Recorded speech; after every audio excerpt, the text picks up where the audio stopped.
Oats idli. இந்த மாதிரி oats எடுத்துக்கோங்க.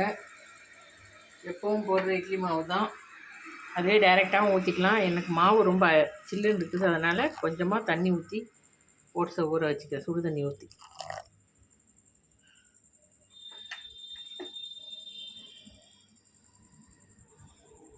இட்லி மாவு இப்படி மேலாப்பில் இருக்க மாவு எடுத்திங்கனாலே அதில் கொஞ்சம் உளுத்த மாவு ஜாஸ்தியாக இருக்கும்.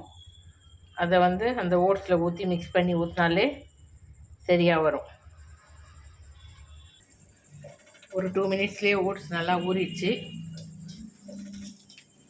இது கூட நம்ம எப்பவும் ஊற்றுற இட்லி மாவு தான்.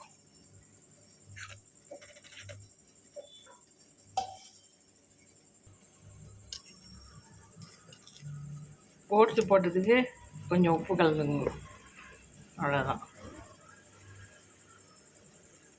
எப்பவும் போல் பாருங்கள், இட்லி பானையில் ஊற்றி வச்சு வேக வச்சாச்சு. எப்படி நல்லா ஃப்ளஃபியாக வந்திருக்குன்னு.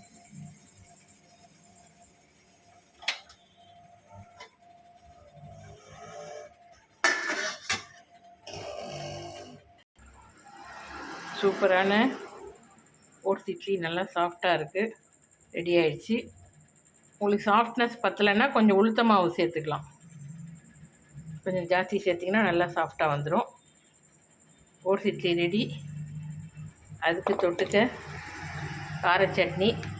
இதுக்கு தேங்காய் போடலை,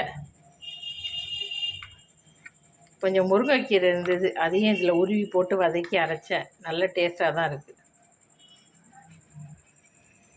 டயட் மெயின்டைன் பண்ணணும்னு நினைக்கிறவங்க இந்த மாதிரிலாம் செஞ்சு சாப்பிடலாம். மறக்காமல் சேனலை சப்ஸ்கிரைப் பண்ணிவிடுங்க. வணக்கம். ஓட்ஸ் இட்லி பாருங்கள். வணக்கம்.